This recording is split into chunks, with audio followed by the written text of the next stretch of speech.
concern for a forever chemical known as PFAS.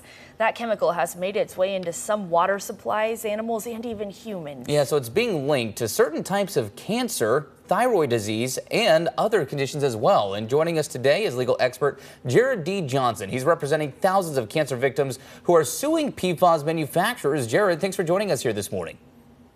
Thank you guys for having me. This is a super important topic, and I'm so thrilled to be here. Yeah, well, let's set the table with what are PFAS. If it's the first time somebody is hearing that, what are they exactly?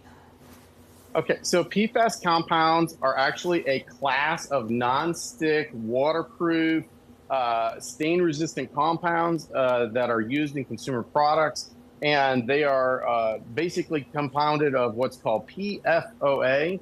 And everybody knows what they are. They've seen it. It's non-stick cookware, Scotchgard. You remember putting Scotchgard on carpet, on sofas, on clothing to make those things waterproof and stain-proof. Also, the compound that is the main ingredient of fire foam that firefighters have used for decades. What makes it work so well is PFAS. And so now we are starting to understand that PFAS causes cancer. So you talk about it being used in numerous ways across many different industries. So where and who is at risk when we're talking about these PFAS? Well, PFAS is now traced into the water source in Portland, Oregon. Okay, so we know that the highest contamination is located at the Portland International Airport. It is mainly because of the use of fire foams there for many, many years, decades, including the Portland Air National Guard base that's right next door. And so that means all the neighborhoods, including Sumner and Park Rose and Maywood Park and everything on that north side up there, the water has now been contaminated heavily by PFAS.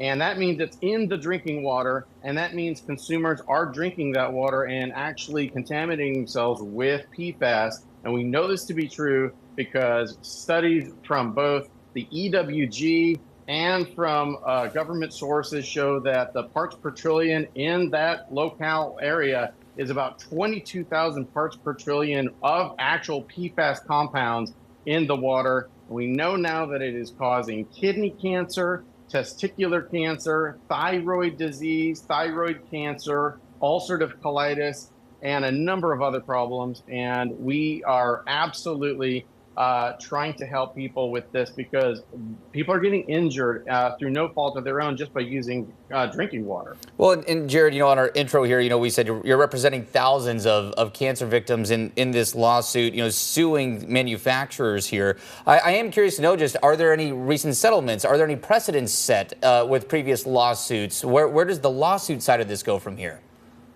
So there is a lawsuit that's going on right now in front of Judge Gergel in South Carolina. It is a multi-district litigation. That particular lawsuit has not reached a conclusion yet, so there is no settlement available to anybody yet, but we do expect something to happen. And this is specifically for people that have been injured by actually getting cancer from the drinking water caused by PFAS.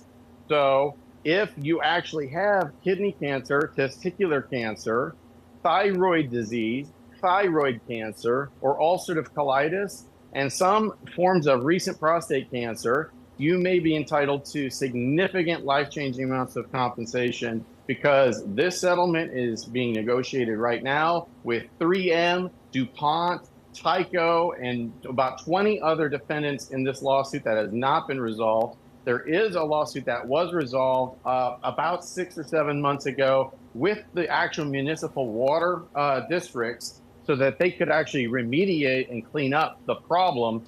But now there is an opportunity for people that were injured by drinking and using the water, including anybody that uses fire foam, if you served in the Navy ever in your life, you used fire foam in the Navy on ships and at stations. And especially if you worked at the airport or if you worked at the National Guard base, I'm sure that people have practiced with fire foam for a long time. Only one exposure to fire foam and getting cancer is enough. You can actually develop cancer from just one simple fire foam exposure alone. And that's how powerful this stuff is. Yeah. So when the fire foam gets into the water, it just starts to spread everywhere. It accumulates in the human body. It's called the forever chemical because it doesn't break down. It just stays in your body. Jared, So I'm so sorry. I'm so sorry to jump in. in. Jared, I'm so sorry to jump in, but we have to let you go. Please. We are running out of time, but really appreciate your time. This is a fascinating topic and one that we will continue to track, especially with these lawsuits soon underway. Jared, thanks for joining us here on KOIN News AM Extra this morning. Thank you. Thank you very much. And we checked into Portland's water supply. The Water Bureau reports our drinking water is at low risk and PFAS have not been detected in the Bull Run watershed and the Columbia South Shore well field. The Water Bureau says they monitor drinking water sources for PFAS and have robust water protection programs. We are keeping an eye on the